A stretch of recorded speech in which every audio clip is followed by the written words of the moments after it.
que fez com que as nossas vidas fossem transformadas, modificadas. E quando eu entrei aqui, eu ouvi os hinos, a ministração de oferta, a ministração da palavra, eu senti no meu coração que Deus quer falar conosco em salmos. Eu gosto de ser muito sensível à voz do Espírito, porque não é o mensageiro, mas é a mensagem. Não é o fruto daquilo que nós imaginamos, mas é a verdade daquilo que nós ofertamos. Então, é uma noite que você veio porque Deus quer falar contigo. Às vezes nós estamos na igreja e nós sabemos e entendemos que muitos de nós já estamos pensando no trono da eternidade. Nós já visualizamos muitas vezes o céu por dentro, pastor Marcos. Mas tem muitas pessoas que ainda caminham, que ainda buscam. Mas nesta noite, Deus quer que você encontre algo que você tem perguntado a Ele. Às vezes dizendo: Deus, eu vejo tantos testemunhos, eu vejo tantas pessoas adquirirem, ou entenderem, ou receberem, e eu às vezes estou aqui e parece que o Senhor não me vê. Mas eu quero dizer algo para você, irmão Francisco, querido e amado irmão Francisco. Dar testemunhos é muito bom. Nós edificamos a igreja quando testemunhamos aquilo que Deus está fazendo, ou aquilo que Deus fez. Mas dar testemunho dói. Porque só dá testemunho aquele que passou. Aquele que se encontrou em umas circunstâncias que foi dolorida, que foi sofrida. Mas Deus é tão bom que quando nós passamos por provas, quando nós passamos por dificuldades, assim como Jó, parece que Deus apaga da nossa mente aquele período de lágrimas, de choro, de dor, de angústias. A igreja nunca esteve tão doente. Quando eu falo de igreja, de pessoas que muitas vezes caíram numa depressão. E nós estamos sujeitos a isso mesmo, irmãos. Às vezes nós olhamos para as pessoas que estão sofrendo, e às vezes nós falamos do amor de Deus para elas, sim, e nós dizemos que o Deus é bom, que o Deus pode fazer tantas coisas. Mas nós não entendemos que aquela pessoa está precisando não só de um abraço, não só de uma palavra, mas está precisando de um auxílio, de um estender de mão. E nós precisamos nos envolver com isso. Nós precisamos ser a igreja que ora, mas que tem ação.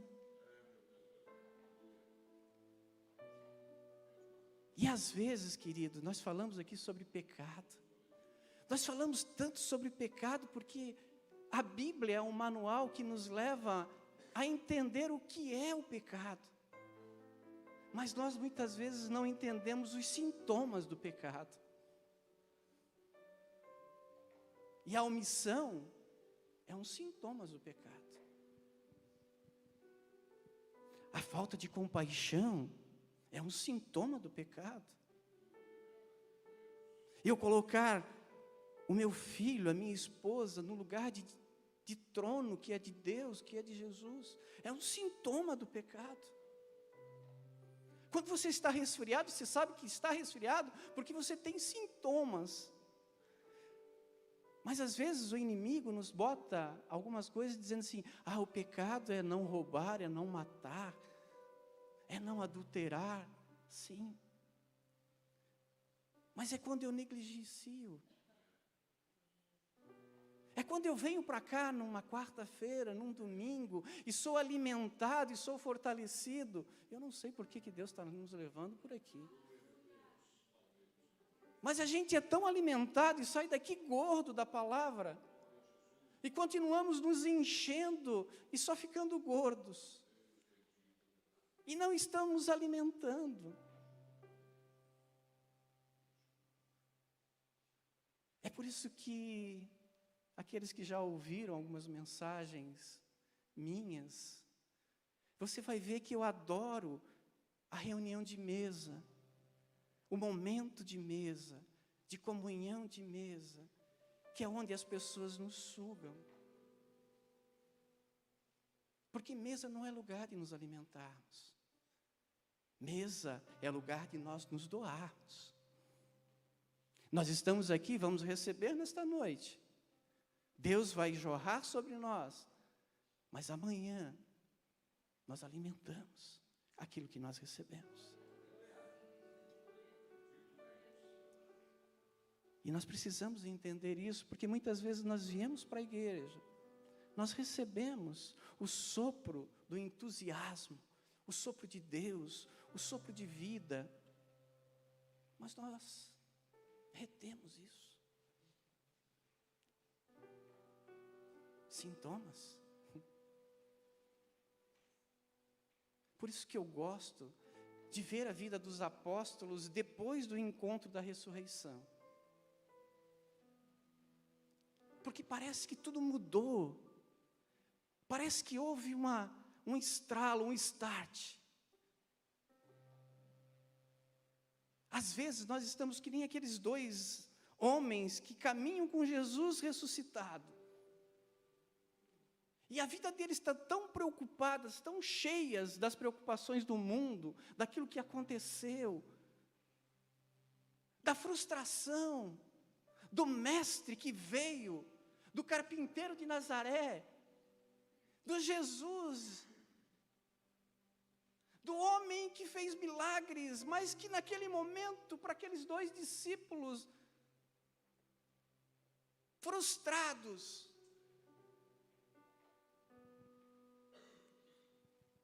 e às vezes a gente se frustra na nossa caminhada. Se frustra porque a gente ora a oração do Pai Nosso e a gente diz: Pai Nosso, que estais no céu. Ele nos coloca numa família, mas a hora de dizer para Ele que seja feita a Tua vontade, nós escapamos. Nós dizemos: Senhor, será que a Tua vontade ela é boa, ela é perfeita e ela é agradável? Porque dói, irmão, ser cristão. Dói porque a nossa alma e o nosso corpo, eles estão acostumados a viver recebendo. E quando o nosso espírito toma ação, ou quando o nosso espírito é ressuscitado, pelaquela oração que você diz: Senhor, entra dentro de mim, Senhor Jesus, faz morada. Eu reconheço que eu preciso que o Senhor tome o controle da minha existência, da minha vida. E aí Paulo vai dizer que nós entramos num conflito entre corpo e alma e espírito. E aí quando vêm os espinhos, nós queremos fugir.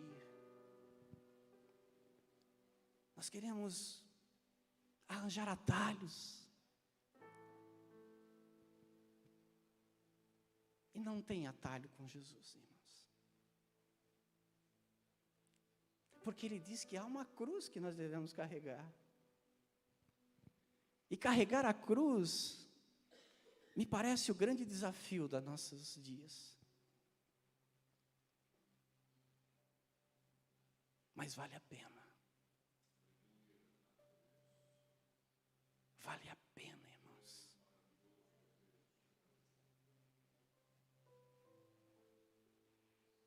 Vale a pena viver esse evangelho, as boas novas. Vale a pena viver essa vida que Jesus nos propôs a viver. Irmãos, nós não fomos feitos para separação. Nós não fomos feitos para viver numa ilha isolada. Sabe, por esses dias a minha filha, eu tinha imaginado um sonho para os meus filhos. E a minha filha, a mais velha, se formou em direito, uma carreira promissora, prestes a ser juíza, e ela disse: pai, eu quero cuidar de vidas. Eu ouvi o Senhor falando tantas vezes de púlpito, que é muito melhor a gente ter e entender o propósito de Deus. Faz 30 dias que eu levei ela lá para Farroupilha, no Rio Grande do Sul. O coração do pai aperta às vezes, uma está lá na Inglaterra. E aí vem os netinhos e você quer ficar com eles. Eu tenho a barba branca, mas sou jovem ainda. Isso é uma questão hereditária, né, irmão Ricardo? Mas não tem alegria maior, por mais que a nossa alma quer que os filhos fiquem perto, os netos fiquem perto. Mas a gente consagra nossos filhos ao Senhor. A gente consagra a nossa vida ao Senhor. As coisas que eu tinha mais medo, eu tive que aprender a dizer: Senhor, os meus medos, eles precisam ser supridos pela Tua provisão. Eu sei que nós passamos por uma situação, pelo menos, diferente na nossa nação, de insegurança. Mas a nossa segurança não está no governo. A nossa segurança está no Senhor. Sabe, Mateus vai escrever algumas frases de Jesus dizendo assim: não se preocupem com o dia de amanhã. E ele vai referendar a natureza para que a gente entenda, porque Jesus, ele vai nos falar com a mesma linguagem. Jesus vai nos mostrar o nosso dia a dia do cotidiano para entender as verdades eternas. E ele vai dizer assim: não vê os pássaros? Eles não fiam, eles não trabalham, eles não se preocupam, simplesmente cantam, louvam. E Deus cuida deles. E aí ele vai dizer: e a vocês, homens de pequena fé? Mas com tudo isso, eu digo para você que tudo isso é um aprendizado, porque Paulo vai dizer assim: eu aprendi a viver no muito, aprendi a viver no pouco. Então isso é um aprendizado na nossa vida. E se eu e você ainda não aprendemos, é tempo de aprender. É tempo de nós nos envolvermos e entender que é pela palavra que nós vivemos. Pela palavra. Uau! É a palavra. É ela que nos guia. É ela que nos direciona. É ela que nos posiciona. É ela que nos faz olhar para cima e refletir aquilo que Deus quer numa vida terrena. Abra comigo a tua Bíblia no Salmo de número 27. Enquanto a mensagem está sendo pregada, se vier alguma canção no teu coração, cante. Enquanto você vai cantando, vai ter pessoas sendo curadas aqui. Deixa Deus te usar, em nome de Jesus. Foi por isso que eu te chamei aqui. Porque o Espírito Santo,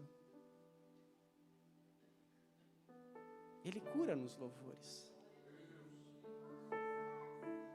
Ele cura. Você tem liberdade, querido. Salmo de número 27. Nós vamos ler a partir do 4.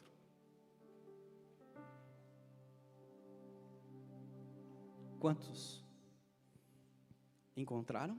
Todos. Talvez a minha versão esteja um pouco diferente da sua. Diz assim: uma coisa peço ao Senhor e a buscarei, que eu possa morar na casa do Senhor todos os dias da minha vida, para contemplar a beleza do Senhor e meditar no seu templo, pois o dia da adversidade Ele me ocultará no seu abrigo, no interior do seu tabernáculo me acolherá. Ele me porá no alto de uma rocha. Agora será exaltado a minha cabeça acima dos inimigos que me cercam. No seu tabernáculo oferecerei sacrifício de júbilo, cantarei e salmodiarei ao Senhor. Amém. Senhor, Tu sabes quantas necessidades tem neste lugar, Senhor. Tu sonda o coração, os pensamentos. Senhor, tem pessoas neste lugar que precisam de um toque Teu. Tem pessoas aqui, Senhor, que saíram dos seus lares e disseram: Senhor, eu preciso de respostas. Senhor, eu preciso de um toque. Por isso, Senhor, Tu és o Deus que olha, Tu és o Deus que anseia, Senhor, de encontros. Tu trouxeste os Teus filhos nesta noite para um encontro de mesa, onde cada um de nós, Senhor, está sentado.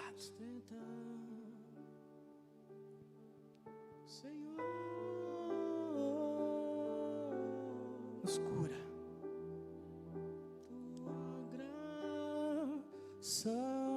Me basta. E é pela graça, Senhor. Uma coisa peço ao Senhor. Oh, aleluia. E a buscarei, os pés estejam em tua casa para sempre. Vai tirando toda inquietação, Senhor, toda ansiedade. Peço ao Senhor. Nós estamos na Tua casa.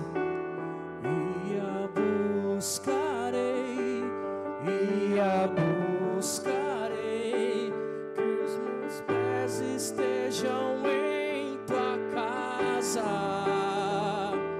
para sempre, para sempre.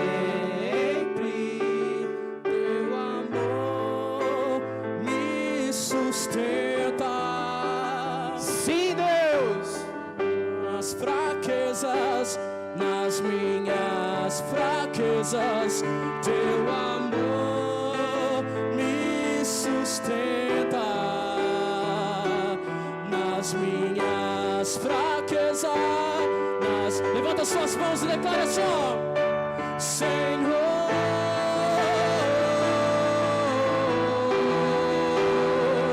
Vai curando, Senhor, porque é a Tua palavra que cantamos, é a Tua palavra sendo ministrada através de louvores, Senhor. Aleluia. Presença me sustenta, Senhor.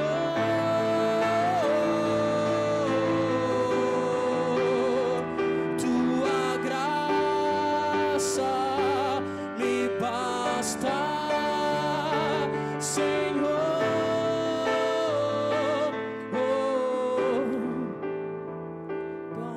Tua presença, Senhor, Tua presença. Sustenta. Sim, sim, Deus. Obrigado, Senhor. Quando nós lemos os Salmos de Davi, nós vemos um homem segundo o coração de Deus. Davi, quando ele expressava os momentos de angústia da vida dele, ele expressava através de salmos, porque os salmos é o mais íntimo da expressão da alma humana em relação aos seus sentimentos. É a expressão de um coração contrito e arrependido, ou um coração contrito e alegre. Davi tinha momentos de dificuldades na sua vida, em que ele tinha um só momento de respirar, era de se encontrar com seu Criador. E nestes momentos, ele escrevia coisas tão profundas, que até hoje chegam aos nossos dias. Quem de nós já não leu o Salmo de número 23, e que diz que o Senhor é o nosso pastor, e de nada teremos falta? Quem de nós já não leu o Salmo de número 91, e diz que aquele que descansa à sombra do Onipotente, descansa? Quem de nós, quando esteve muito afligido pelas madrugadas, acordou aflito e não abriu o Salmo de número 91 e leu nele e buscou nele direção? Porque quando nós lemos os Salmos, nós expressamos dentro de nós a essência, o propósito. Quando nós lemos o Salmo de número 23, se nós lermos ele na sua essência, nós vamos nos encontrar dentro dele. E o salmista vai nos dizer que é a história da nossa vida. Quando nós encontramos o Senhor e entregamos a nossa vida a Ele, nós dizemos: Senhor, em Ti não tenho falta. Mesmo que as circunstâncias estejam difíceis, e eu sei que você não está olhando para quem está pregando e vive isso na sua integralidade, porque é muito difícil alguém dizer e subir aqui e dizer: eu só prego aquilo que vivo. Não, irmãos, nós nos esforçamos sim, nós devemos nos esforçar, mas quando Paulo nos ensina dizendo que ele aprendeu do Senhor, e aí ele pode dar, quando ele fala na ceia: aquilo que eu recebi eu dou. Mas tem coisas ainda que estão obscuras na nossa vida. Às vezes nós estamos acometidos por enfermidade e nós dizemos: Senhor, eu oro. Isaías 53 diz que o Senhor levou sobre si todas as nossas enfermidades. Mas eu fico enfermo. Parece contradição? Não. É que quando eu entendo que o propósito de Deus é maior do que as minhas mazelas, Deus nunca vai nos suprir porque nós somos bonzinhos. Deus sempre vai nos suprir porque Ele é um Pai de amor. E nós precisamos entender que quando nós estamos nos momentos difíceis da nossa vida, e nós podemos dizer: Senhor, sonda a minha alma, aquieta. Porque se você hoje está tudo bom, está tudo tranquilo na tua vida, você vai passar por vales, que até parecem sombra de morte, parece que você não vai conseguir sair. Os melhores momentos da nossa vida, querido, parece uma loucura, mas crente é doido, crente não é normal. É quando você está no poço, quando você parece que tudo acabou. Você olha para as pessoas e diz: mas aquele poderia me ajudar. Você olha para todas as circunstâncias e não tem jeito. Parece que você vem para a palavra e você ora e diz, não dá, não acontece comigo. E aí vem o sopro do Espírito, que intercede por nós com gemidos inexprimíveis. E Ele vai nos dizer assim, o Pai está pronto para te dar um abraço. Olhe para cima. Porque o poço, ele só tem visão quando nós olhamos para cima. Os desertos são os momentos em que nós somos forjados, que nós somos alicerçados, para entender que nós somos oprimidos por todos os lados, angustiados, feridos, mas não abatidos. Não desistimos. Às vezes nós perdemos alguma coisa, irmã Ana. Às vezes parece que nós perdemos alguma coisa. Mas é nesse momento que Deus quer que nós achamos a nossa essência.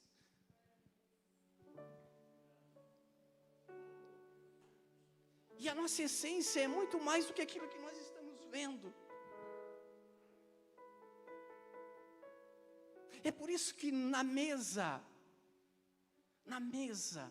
nós nos encontramos. Aqueles discípulos de Emaús, no caminho não encontraram, mas no partir do pão, os olhos se abriram.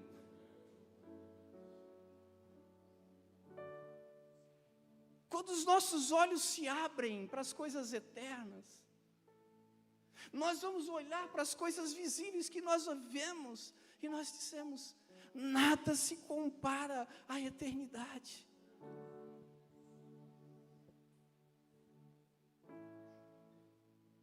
Se apegar é coisa da alma.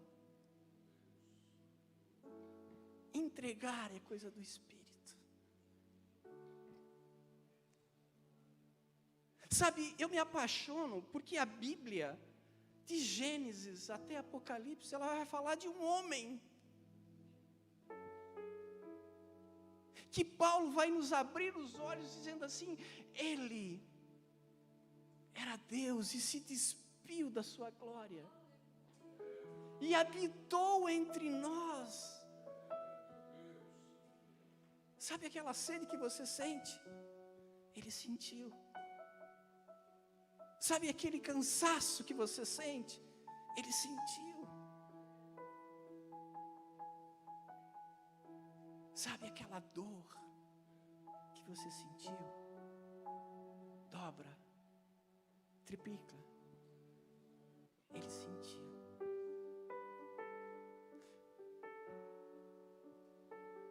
No Getsemane, foi tão dolorido. E a dor começou com os 3 maiores amigos dele, que disse, orem comigo, interceda. Sabe, às vezes nós estamos na igreja, e aquele irmãozinho com dificuldade, precisando de oração, a gente diz, nós vamos orar por ti.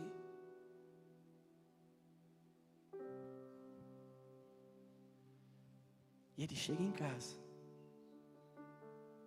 toma aquele café da noite, depois do culto, 2 litros de Coca-Cola, aquela pizza, bateu sono, dormiu tranquilo, não orou pelo irmão. E aí a gente ora por Pedro, Tiago e João e diz, eu oraria por Jesus. Por quê? Porque a gente está dentro da igreja, da comunhão de mesa, mas é insensível à dor do outro.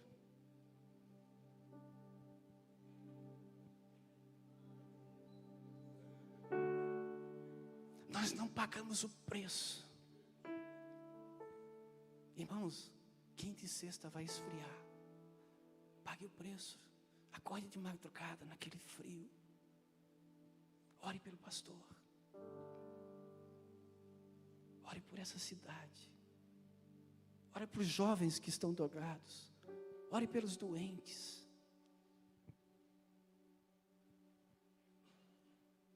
Nós precisamos criar uma cultura de esquecer de nós. Eu gosto de falar sobre o tabernáculo. O irmão Éter falou alguma coisa.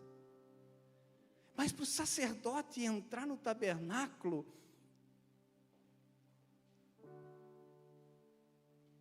não, deixa quieto. Para ele entrar no tabernáculo, irmão Francisco, ele precisava passar por um último ritual, e o último ritual era o incensário.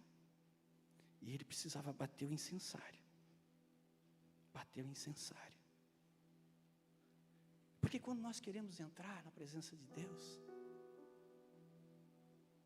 nós nos lembramos de quem?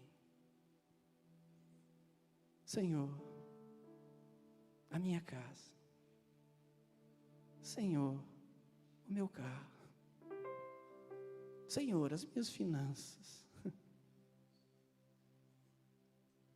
A gente nem entra para adorar, irmão. Eu estou falando alguma besteira aqui? Não. Senhor, Senhor, eu vou perguntar algo para você aqui, porque nós somos escravos da verdade. Quantos de nós, ao acordar nesta manhã, fizemos um devocional com Deus? Sentamos ao pé da cama e dissemos: Senhor, qual é a missão de hoje? O que tu queres? Onde eu vou? O que eu faço? Como eu toco as pessoas? E aí a gente de noite vem para cá, queridos, e a gente diz: Senhor, eu preciso. Senhor, eu quero. Senhor, eu necessito. Olha a minha carência, Senhor. Olha as minhas lágrimas. E eu vou dizer um negócio para você. Não pense que Deus olha para você com comiseração. Olha lá como meu filho está sofrendo. Não. Se fosse assim, Paulo não sofreria. Os discípulos não morreriam do jeito que morreram.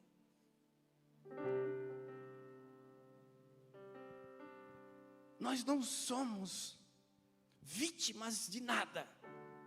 Nós somos agentes de transformação. Nas lutas, nos problemas, nas dificuldades.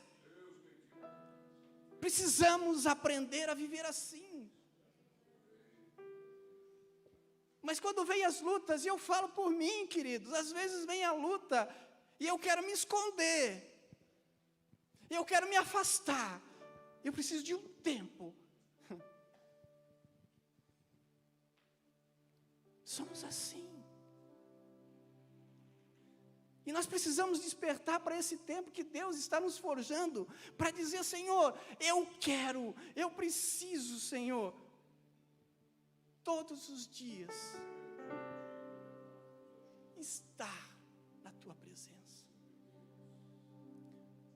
Quantos de nós poderíamos dizer e cantar esse salmo dizendo: uma coisa eu peço e a buscarei? É bom cantar. É bom, mas é melhor viver. Porque se você poder ler esse salmo e dizer: Senhor, uma coisa peço, porque o Senhor sonda o nosso coração. Senhor, que eu possa morar na casa do Senhor. Davi tinha tanta convicção disso. Por mais que ele fosse valente,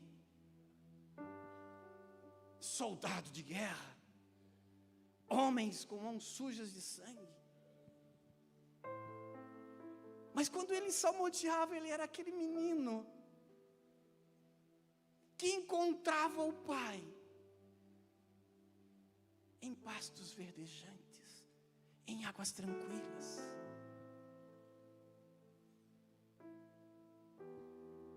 Mas ele tinha uma convicção, dizendo no final desse salmo, que é a história da nossa vida: e habitarei na casa do Senhor por longos dias, eternidade. Irmão, nós estamos chegando num tempo em que a Bíblia diz que o julgamento começa por aqueles que estão na casa. Na casa. Ouvindo, sendo ministrado, sendo fortalecido, aumentando a sua fé, gerando testemunhos, gerando vidas, porque testemunho é vida. Vida de quem morreu, porque cada testemunho é uma morte.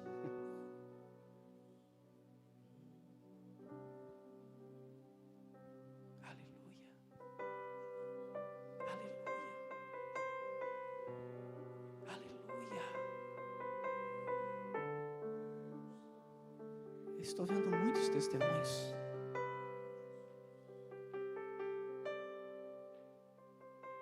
Muitos. Esse é o Jesus. O Jesus que muitos acreditavam, um Jesus político. Um Jesus que resolveria o mundo terreno. Um mundo visível. Um mundo palpável, um mundo que eu toco. E Jesus diz: o reino que eu vivo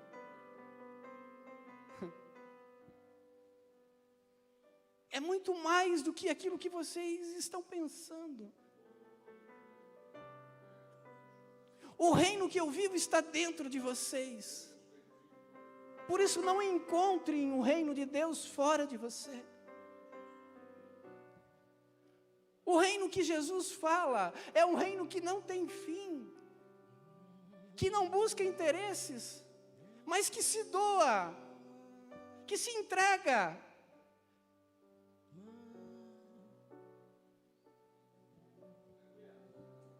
Sim, Deus.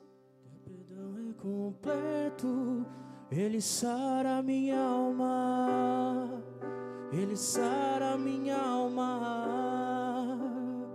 O teu perdão é completo, o teu perdão é completo, Ele sara minha alma, Ele sara minha alma. Aleluia!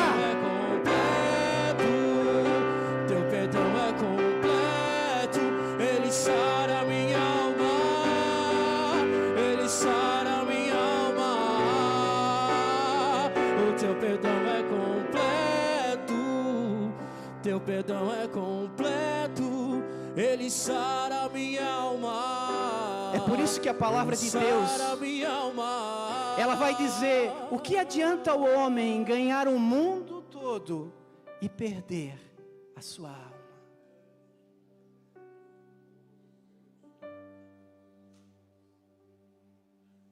O que adianta, irmãos, nós nos esforçarmos tanto? Tem uma canção que fala que eu me desgastei tanto para cuidar da minha vinha. Eu me esforcei tanto para impressionar Deus. Esse, talvez, pastor Marcos, seja um lapso, uns sintomas de pecado. Às vezes, nós queremos fazer muito, porque nós queremos troca. Eu dizimo mais. Não que você não deva dizimar, dizime mesmo, irmão. Oferte. Mas qual é a intenção do nosso coração? Às vezes eu faço tanta coisa dentro do corpo de Cristo, mas eu estou fazendo em função das pessoas me olharem e dizer: meu, como eu faço? Isso é comércio. Sabe quem fez isso? Você lembra? Quem fez comércio? Ele ele era o sinete da perfeição. Tudo passava por ele, por esse anjo. Havia nele, irmão Ricardo, um carimbo ISO do céu, e ele carimbava. Até que um dia, tudo aquilo que ele fazia, ele se sentiu tão... a última Coca-Cola do deserto. E aí a Bíblia vai dizer que no coração dele houve comércio. E eu fico imaginando como que os anjos caíram na conversa dele. Porque era um ambiente de glória, um ambiente diferente. Eu olho para Adão e Eva e também pergunto, Deus, nesse ambiente não podia. Mas sabe o que eu olho disso tudo? Eu olho para o diabo hoje e digo assim, cara, tu é burro pra caramba. Porque ele não consegue entender nós aqui, pozinho, fracos, cheios de necessidades.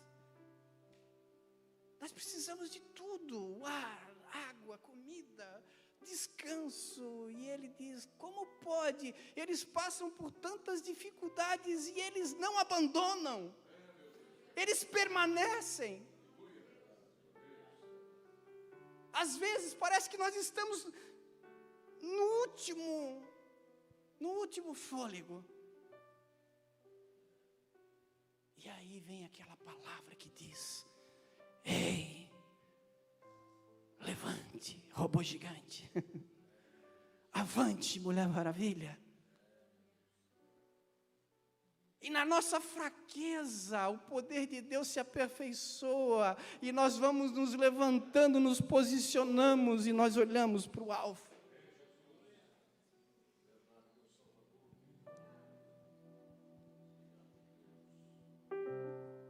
E é por isso, queridos, que eu hoje venho falar para você em forma de salmos, dizer, não desista não. Eu sei que dói demais. Se eu pudesse contar um pouco daquilo que eu passo, ou tenho passado. Mas uma coisa eu busco. Eu quero contemplar a face do meu Senhor. Às vezes, no momento de mais opressão, eu fecho os olhos e digo, Senhor, mostra o céu por dentro para mim.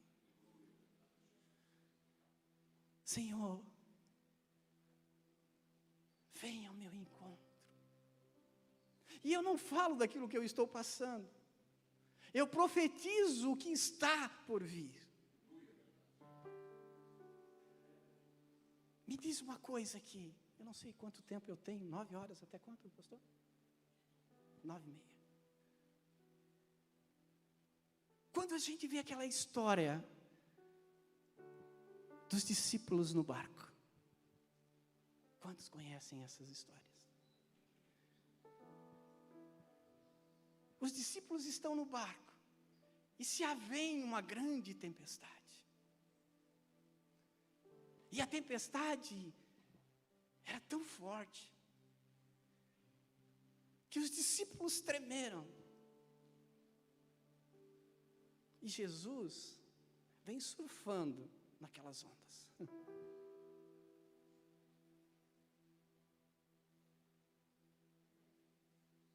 Agora me diz uma coisa.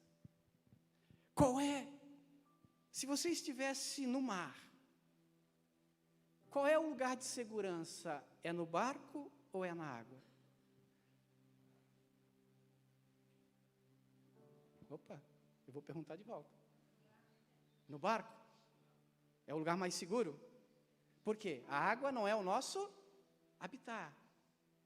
Então, o lugar de segurança seria o barco. Mas quando Jesus vem andando, tem um sujeito dentre os discípulos, o Pedrão.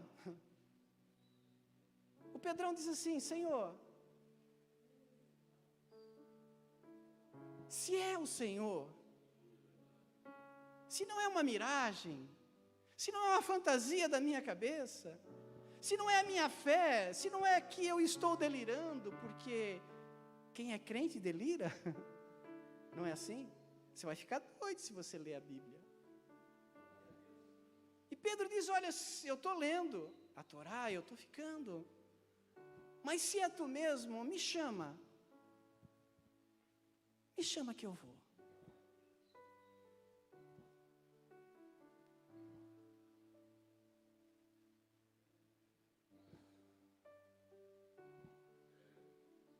E foi Pedro andar sobre as águas. Porque às vezes, o lugar de segurança não é onde nós achamos que é seguro. O lugar de segurança é onde Jesus quer que nós estejamos. Aleluia, irmãos. Às vezes nós dizemos, Senhor, o lugar de segurança para mim é aqui. Aqui é meu lugar de segurança. E Jesus diz, não. O lugar de segurança é lá. Mas aqui está tão bom. Aqui eu não tenho nenhuma... Está tudo tão bom, Senhor. Aqui eu sou suprido das minhas necessidades. Mas só tem experiência com Jesus quem tem coragem de sair do seu lugar de segurança e ir onde Ele está dizendo, vem, pode andar. E Pedro entendeu tanto isso, que na pesca, ele diz para Jesus, Jesus, eu tenho pescado a noite inteira, eu sou pescador profissional, olha a minha carteirinha aqui, eu pago o sindicato dos pescadores. Eu já pesquei em Navegantes, em Camboriú, e não peguei nada. Mas o seguinte, sobre a tua palavra, sobre a tua palavra, sobre a tua palavra, sobre a tua palavra, sobre a tua palavra, eu lanço. Ei, não é a palavra que o mundo está dizendo, não é a palavra que as pessoas estão dizendo, é sobre a tua palavra.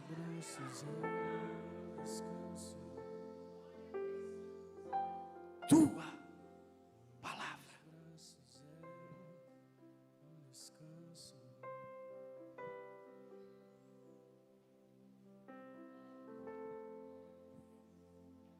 Às vezes, a palavra é assim, os teus filhos estão perdidos, o teu esposo está perdido,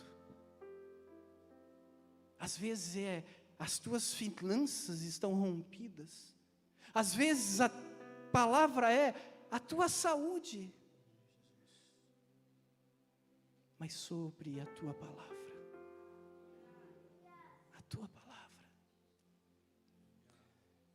queridos, não importa o que você fez ontem.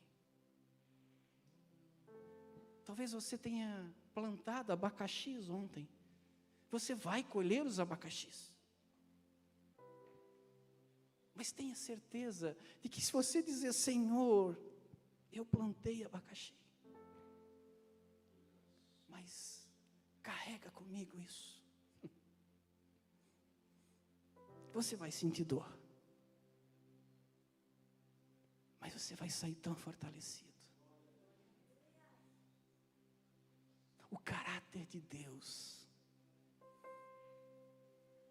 Deus tem um caráter que nós não imaginamos, porque Deus não vai te dar nenhum atalho, irmãos. Deus não vai te dizer, olha, tu errou aqui, querido, como nós fizemos com os nossos filhos. Às vezes nós queremos tomar as dores dos nossos filhos.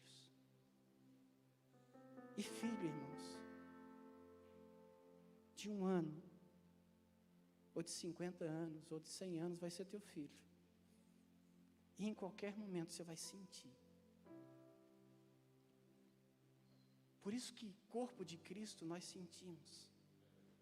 Quando a irmã está chorando, eu choro, porque eu sinto. Mas às vezes nós dizemos, mas ela errou. Ela fez isso.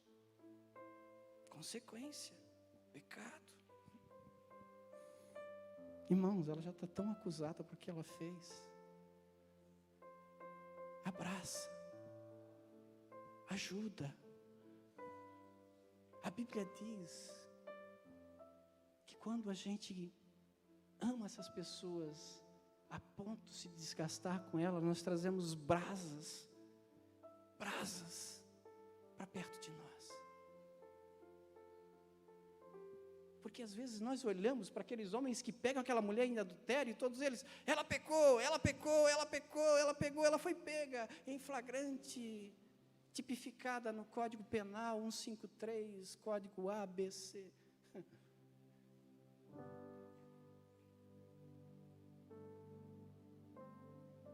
Porque nós somos bons em apontar dedos, muito bons. Nós, eu me incluo aqui, que às vezes é assim. Mas é muito melhor, queridos, quando nós dissemos para ela assim: ei, aqueles que te acusam, onde estão?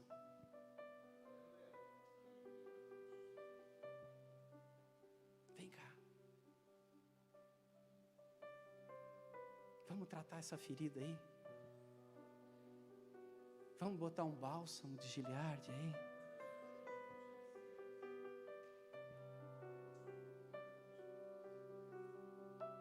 Queridos, nós não conquistamos ninguém, porque não é por força e nem por violência, é pelo Espírito que nos convence. Sabe, às vezes nós estamos brigando aí com políticos, com pessoas que montam coisas malucas, que tiram toda a feiçura do ser humano. Mas quando a igreja buscar em amor, por isso que Paulo vai dar um grito para nós hoje, dizendo assim: o amor do Pai. Você entende esse amor? Você não consegue. Ele é tão constrangedor, o amor de Deus, tão constrangedor, porque não dá para entender quem era o Aurino e quem é o Aurino. E ele vai dizer assim: o amor do Pai, a graça majestosa do Filho, que se fez homem, veio habitar no ventre de uma mulher, e vem nascendo, crescendo, aprendendo, nos ensinando a ser filho. O filho perfeito, o segundo Adão, espiritual num corpo humano, que não conheceu o pecado, se fez pecado. Uau! E se não bastasse essas duas figuras, do amor do Pai e da graça do Filho, Ele nos dá a comunhão com o Espírito Santo. O teu amigo, o teu parceiro, o teu companheiro. Sabe, às vezes a gente diz: meu, como eu precisava de um amigo.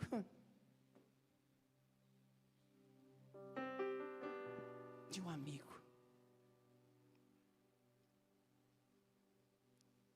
Muda as tuas orações a partir de hoje, dizendo: Senhor, uma coisa eu busco, eu quero estar na tua casa todos os dias da minha vida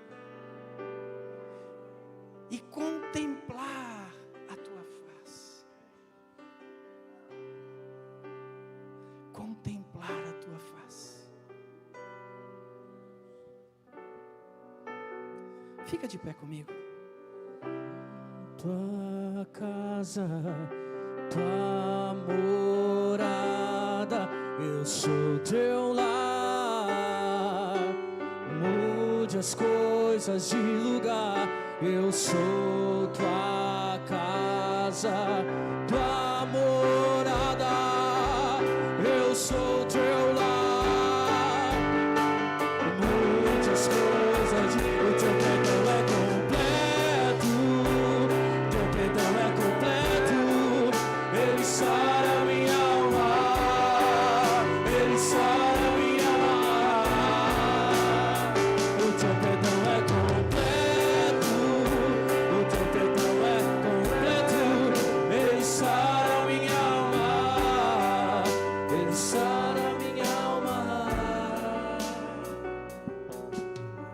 poderia sair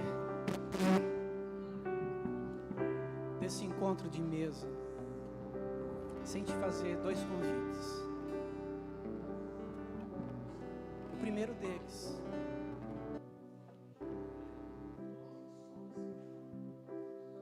se alguém aqui quer entregar a sua vida a Jesus, se você aqui ainda não tem a certeza de que um dia vai estar diante do Senhor, eu queria saber se há alguém aqui que quer entregar a sua vida a Jesus.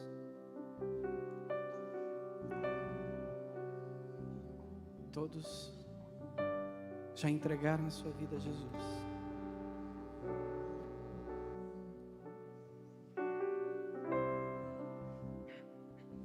Todos têm certeza da sua salvação.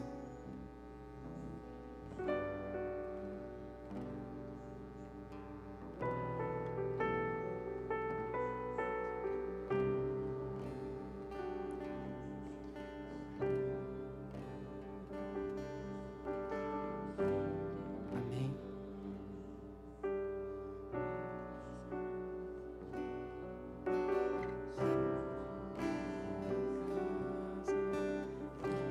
O segundo convite que eu quero fazer para você, eu quero primeiro dizer uma coisa para você. Você, quando vem à frente de um altar, você não vem porque você gostou da roupa do pregador. Eu lembro que um dia eu estava num culto como esse, e o Senhor tocou muito forte no meu coração, dizendo assim: aquele que tem fé para receber, tem fé para dar.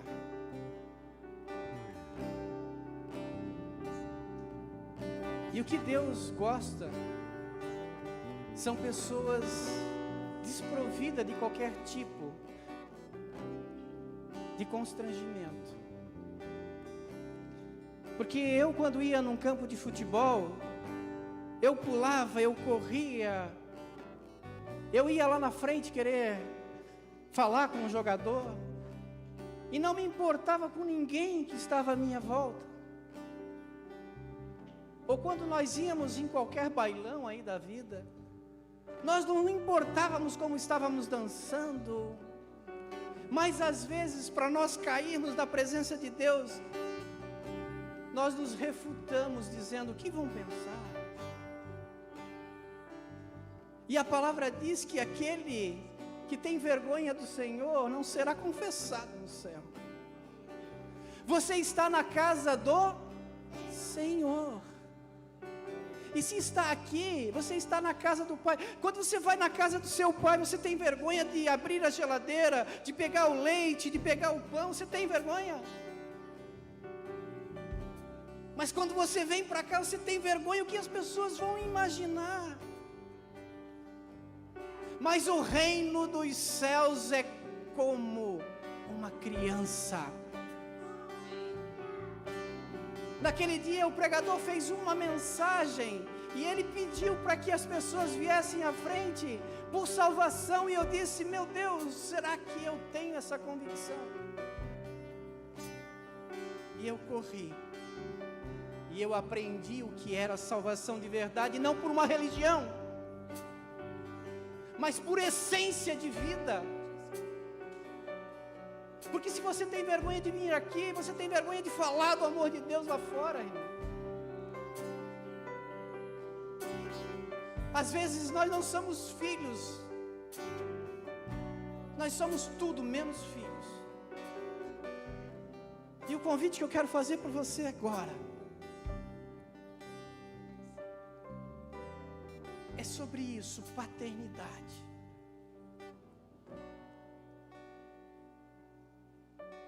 E hoje é uma noite de você vir aqui e dizer: Senhor, realmente eu ainda não entendi a paternidade na sua essência. A paternidade de chegar de manhã e sentar à beira da cama e não pegar o celular para ver qual é as mensagens que eu tenho. Mas de levantar e dizer: papai, estou aqui.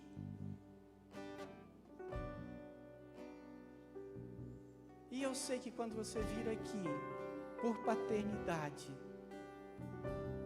você está dizendo: Senhor, Tu és o meu pastor, e de nada tenho falta.